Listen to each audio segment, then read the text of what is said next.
Hello, welcome everyone to our interview series, Heroes of COVID-19. I'm Hayden Lee, Master Certified Executive Life and Leadership Coach. If you've been following these interviews, it really is a chance for us to hear some inspiration and some positive news from those hard workers on our front lines. I've been interviewing doctors, grocery store workers, nurses, delivery workers, parents thrust into homeschooling for the first time, just to learn what it's really been like for those frontline people who are really helping make the world go around right now. So today, I am so honored and thrilled to get to know our guest today. He is a registered nurse, ER nurse, working on the front lines. So please help me welcome Michael Johnson-Zaragoza. So Michael, welcome. And yeah, Thank you. how are you doing today? I'm doing good. It's been a challenging couple of weeks, actually. Um, I, I'm an ER nurse, and I've actually been working in Los Angeles since before this whole thing came out with COVID. So just a regular ER nurse. So I've been doing that. And then on April 15th, when I went home for dinner that night, I got a call from the military saying that I was immediately activated that night, and I had to report in the next morning down to San Diego. And then from there, I went to 2 weeks of quarantine, which I'm still in quarantine for our medical mission that we're supposed to be going on sometime in the next week or so Oh, wow. for COVID related Yeah. issues. So the last 2 weeks, I've been stuck in a hotel room with four walls. I haven't seen anybody physically for now since the 15th of April.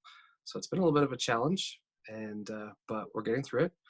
But before, when I was working up in LA, it was weird because all of the patients that we used to have up there, we were very, very busy in the ER all the time. And then as soon as the COVID hit, then we were told, or we were telling everybody, stay home, like stay home. Like you don't want to come out to us. And then the patient load actually completely changed, where we were so overstaffed and the patient volume was much less, which was really good because we were having people come in with, oh, I've had, my toe has been hurting for the last 8 months, to the emergency room, which, is using up resources and times. So it's a completely different change. And then working directly with COVID, a lot of my patients, we did have COVID. I don't want to say which hospital I'm coming from, but we had a whole area set up just for COVID patients. We saw them, and it was just for us, we're using appropriate PPE and everything like that. So that's, Wow. No, thank you for sharing. I'm just trying to take it all in. So I like how you alluded to the fact how there was life before March or April 15th, right? Was that when, or March 15th? yes. Yeah. I got deployed April 15th. Oh, you got deployed April 15th. Okay, that's right. So you got deployed April 15th.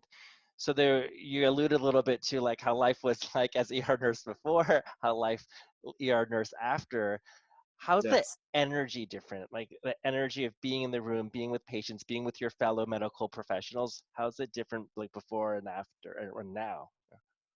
It was the, you'd think that, oh my gosh, like beforehand, we're really, really busy. We're all seeing our patients. We're doing all that stuff. After, once we started going into the whole COVID, um, working with the patients, I feel that it actually, you became a little bit more of a teamwork, and you actually had a little bit more patient oriented versus, okay, here's all the orders, get them done, do. Here we go.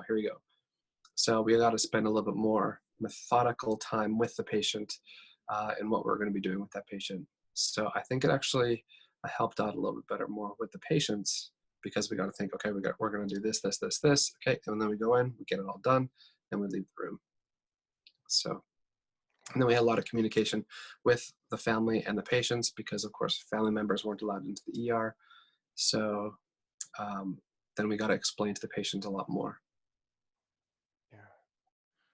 It's almost what's coming up for me is I mean obviously before COVID-19, you take your work seriously, obviously, that you take your Yeah, work seriously, you take pride in your work. But what I'm hearing is like there's even more attention to detail and more, because you're part of history right now. Like you are part of yeah, history. yeah. I mean, it really is, right? So tell me a little bit more about that. How that obviously you take pride in your work, regardless of COVID-19 or not. But this idea of you're taking part of history, and that's contributing this attention to detail, and like you said, this energy of taking things even more slowly and deliberate. Yeah. Yeah, and it's we pretty much treat all of our patients the same. So it doesn't matter if you're a COVID patient or if you have a bloody nose. We treat all of our patients the same. It just means that we just have different protective barriers on. So we'll just have our PPE on, or we'll have a mask on, or we'll even have like a PAPR or a capper on. Um, so um, yeah, I personally feel that treating the patients the same, but then also because the volume was a lot less, we were able to take a little bit more time going into the patient's rooms and spending that Yeah. quality time with that patient. Wow. Well, I think that's why you're like a hero, because heroes oftentimes like they don't think of themselves as a hero, right? Because you're just saying, "No, I'm just doing my job. I'm just treating them like how I would," and that's Yeah. what's very admirable.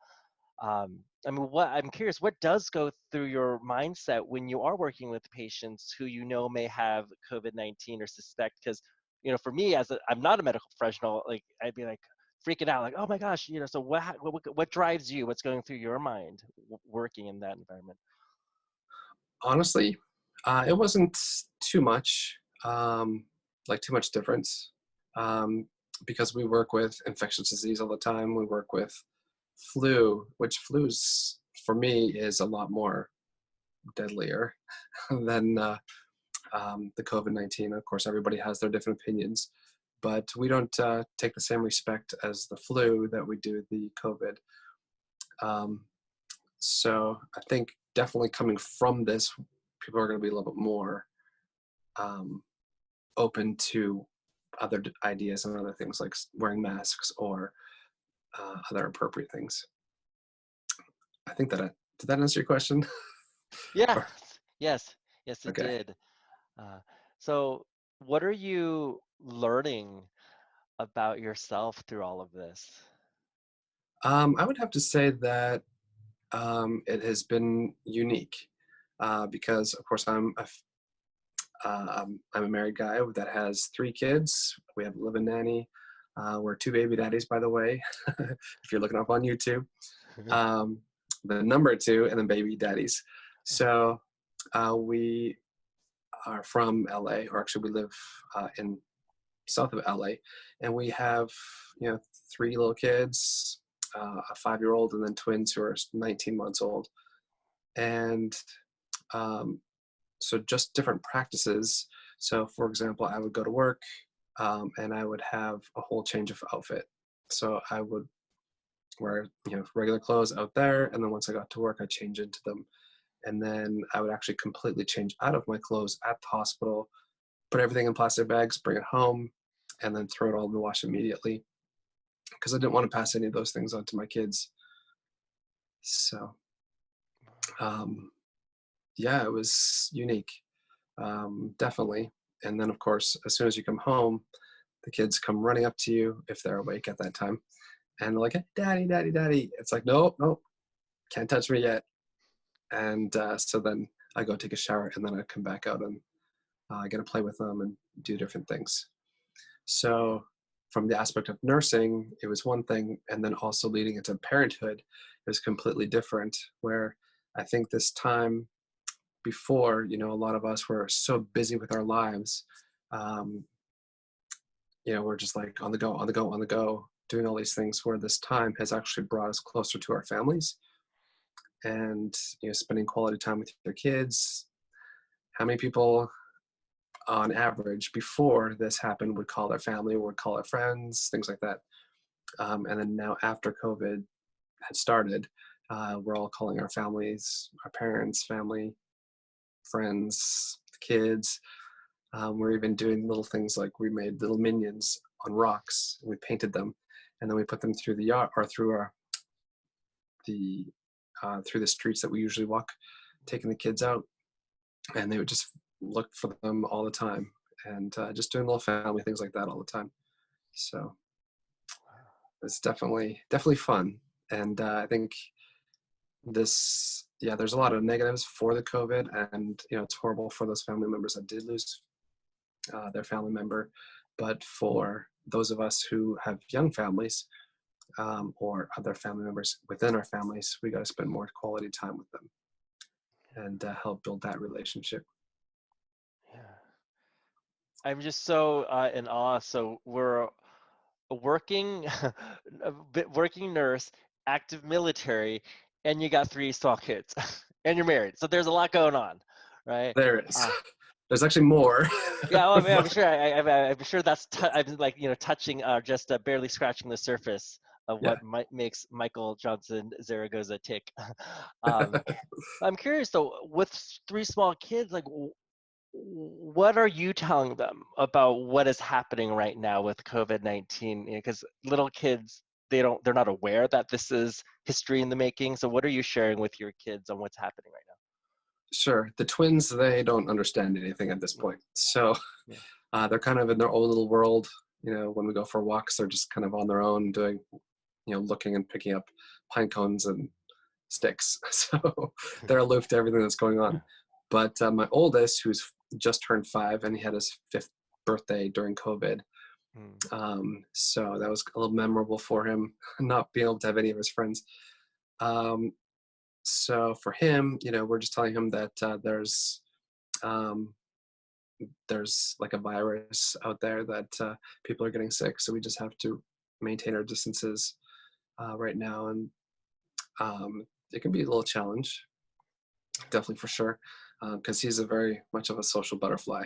So we hang out with our neighbors appropriately spaced out in our front yards, and each neighbor will have different concerts and different little activities. And of course, my son wants to be right up next to them. It's like, no, Yeah. come back over here. Yeah. So Nice. I feel very fortunate that I am able to interview you, and it's like you're like double a hero in the sense that we have the perspective on the front lines in the as a nurse, but you're also on the front lines as active military.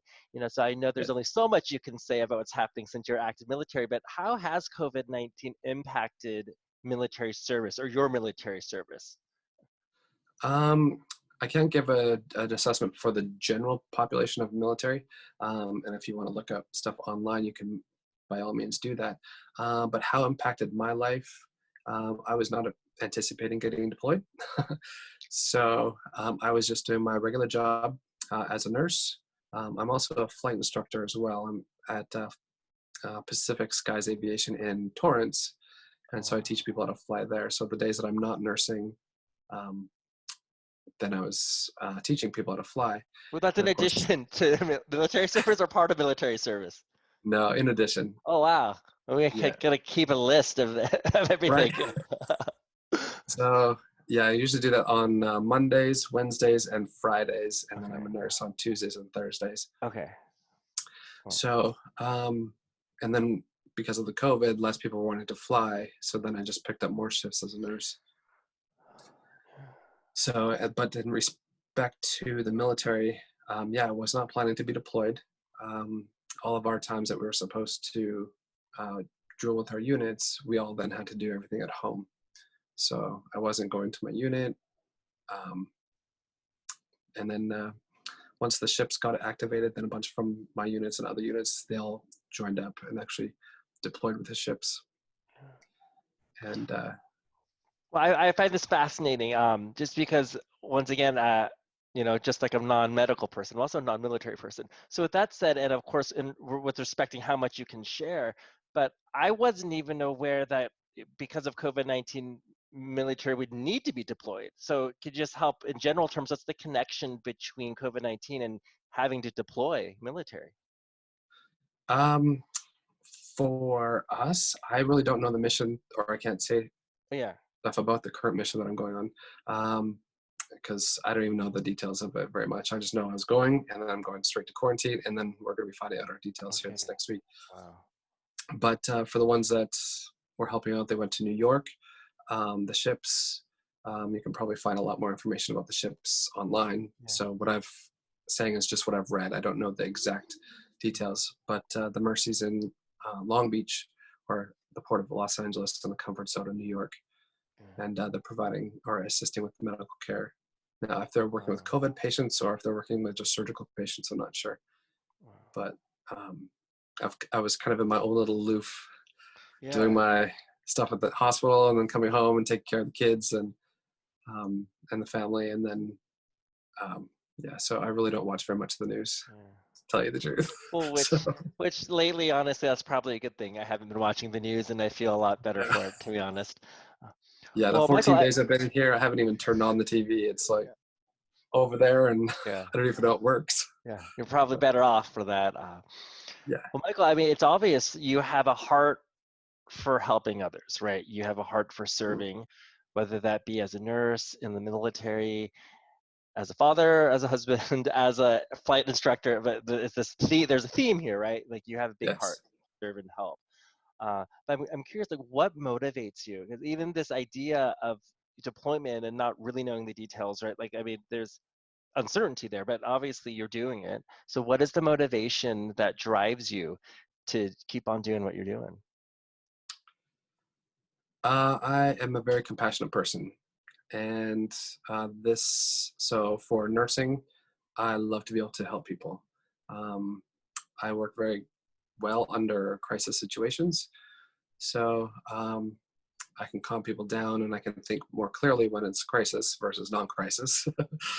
um, and then for the military, I joined up 17 years ago, and I absolutely love the military.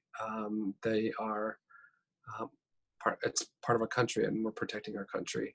And I'm from the, I don't, I shouldn't say I don't fight, but I'm medical in the military. So for me, those I work with are usually the injured who are out there. So I don't even consider myself a hero in the military either, because I'm just doing my job. I've been trained as a ER nurse, and that's what I do, and that's what I love to do, is to help people. Well, you are a hero in the military because everyone is important and everyone does their part. Thank you. It is wait, right? I mean, it's true. I mean, the soldiers are the ones who are fighting the front lines. They need you, and then you need them. So, right? It's I think everyone Yeah. who's involved with the military, it's needs each other. So therefore, and the country all needs you all. So it's definitely very heroic. Yeah. So with that said, Michael, as we begin to, wrap up, I would love to hear from you. What words of inspiration or encouragement would you like to share with those listening to this call today? I would say that life is very sensitive. We don't know when our last day is going to be. Um, we can, as we all know, we were fully functional. We were having a great time. We were working. We were doing all these things, everything that we love to do. And in a moment's notice or in a couple weeks' notice, all that is coming to a halt. So I would say um, to look at the bright side of things. This is just like a stepping stone for what's going to be coming. Um, for the positives. Yeah, we're stuck at our homes. So, okay, well, let's just change that into the positive. We're at home. What can we do at our home? Okay, well, we can start our deep cleaning. We can get all that stuff done. We can spend more time with our kids. We can learn how to cook that favorite food dish that we've been wanting to cook for a while. So just taking the time and like even before we had cell phones and the internet and all that stuff, we spent a lot of family time together. We got to be with our families, and I think that's what is really good for us, at least for our family. Anyways, we absolutely love spending time with our family, and we FaceTime grandma and grandpa all the time, both sets, and it's really good. So for us, it's brought us closer as a family, and with our other families and friends too. Yeah. And you mentioned when this is all over, you know, well, to get through this right now is to focus on the positives, right? And the positives Yep. of what's to come. So what is your greater vision of how the world's going to be more positive as a result of this? Ooh, good question. Um, how is the world going to be better? That's a very deep question. It is. um, Take your time.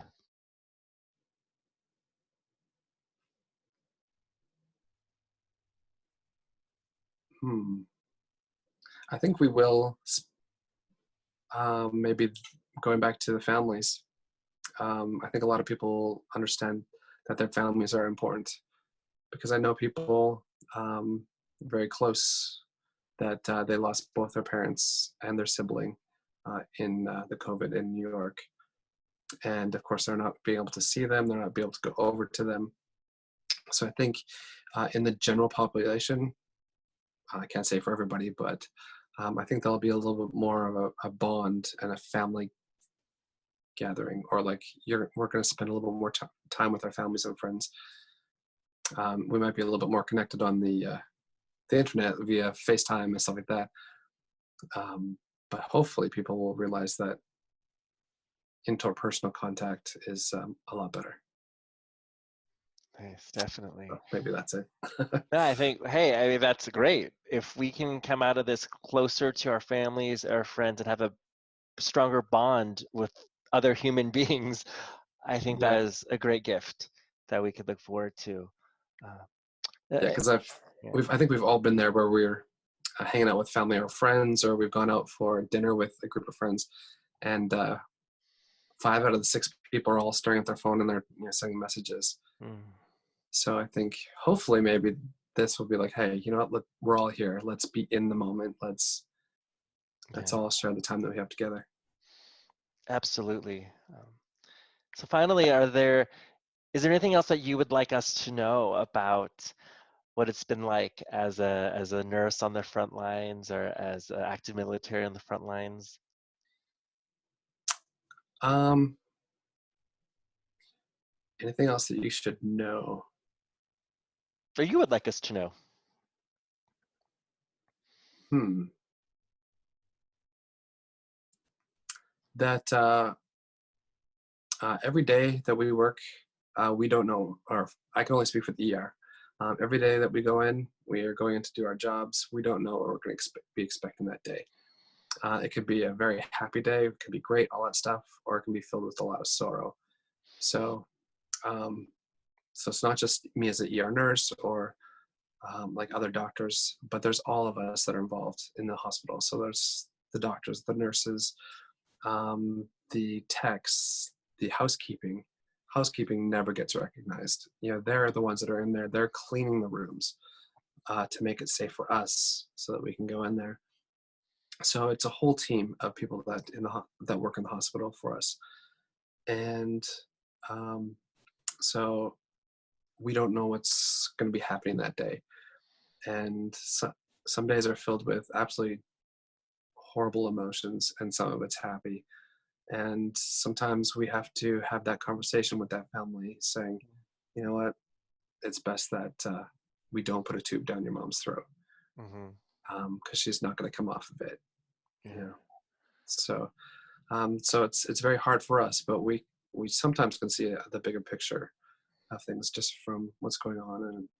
And so even if we come home, or if you know a nurse or a doctor or a staff member, just to be like, hey, how are you? And if it's like, it's whatever, just a listening ear, I think is cool. Yeah. And what's been the best part of your day? Not today. I mean, in general, like because you say It's like, there's been well, I mean, today. obviously the best part of your day is this interview, but I was gonna say, um, because you say sometimes it's just really hard days, really emotional days, Yeah. and then but my aim is to end on a positive note.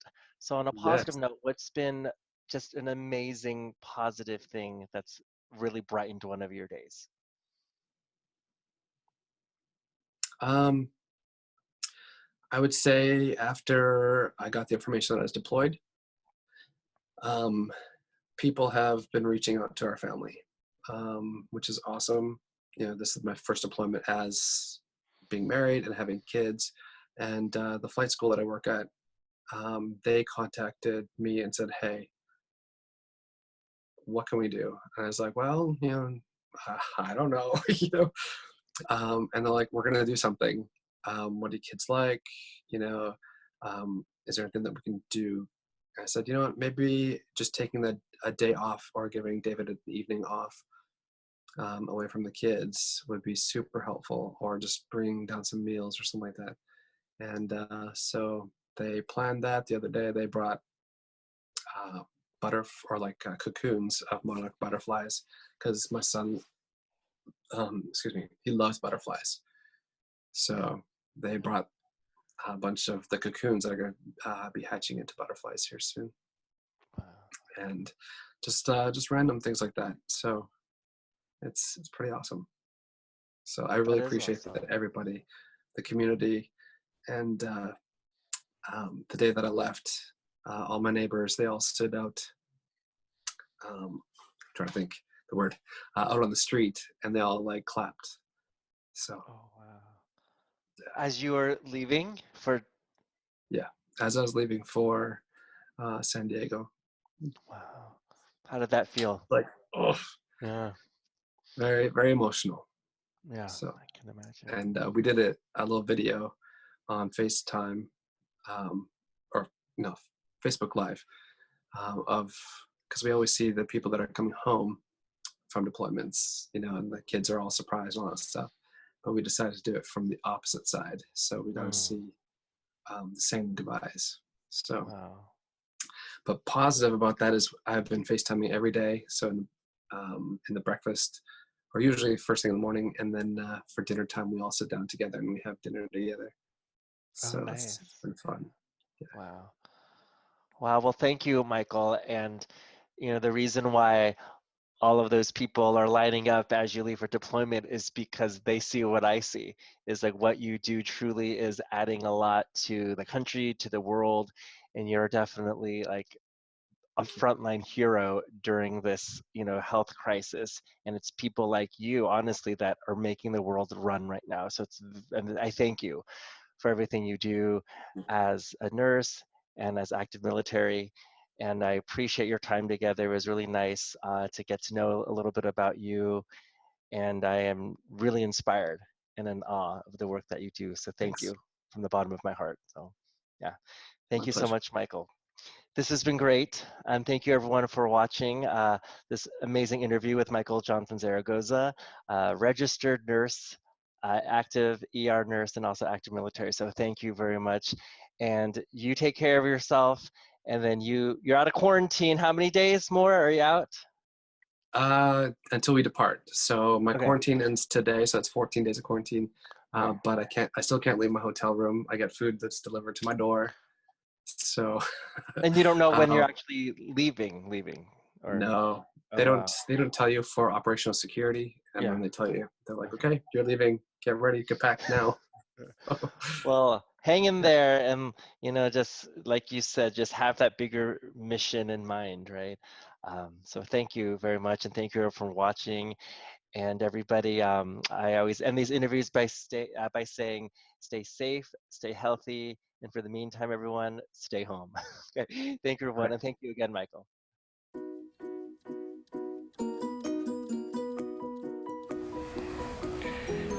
Hey guys, well, I just want to let you know that I got official orders last night, and this morning I am headed to the base where I'm going to be starting my deployment.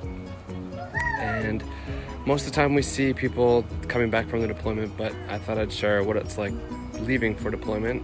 Unfortunately, I can't say where I'm going or how long I'm going to be gone, so please don't ask in the comments because I'm not going to be able to share that information. But I just want to say bye goodbyes. It's a chance. My family. Little Miss Ellie. Say goodbye.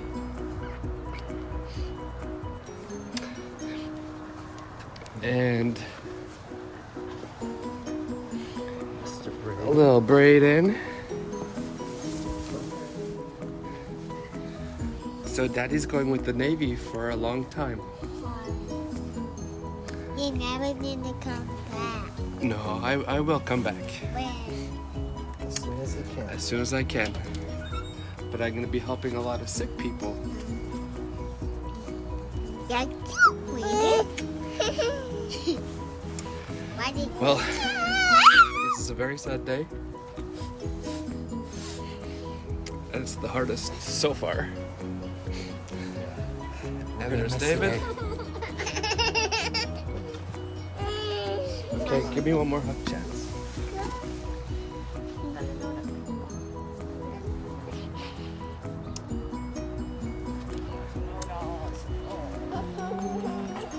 I love you. Whew, this is rather difficult. girl?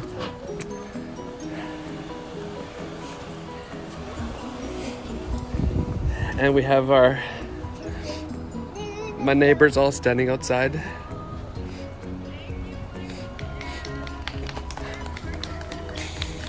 Woo. It's a little emotional, sorry. This is a very difficult moment. Last time I deployed it was much easier, but leaving 3 little kiddos behind is very difficult. Okay, by chance. You be a good boy, okay? Make sure you FaceTime me a lot, okay? Go with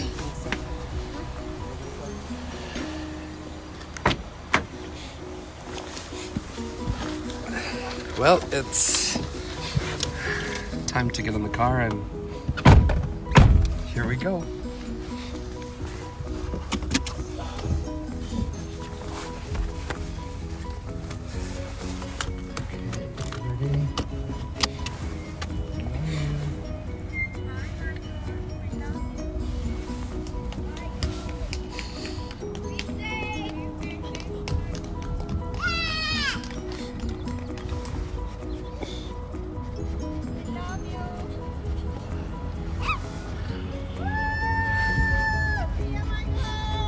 Bye. Well, thank you for joining me this morning as I say my goodbyes.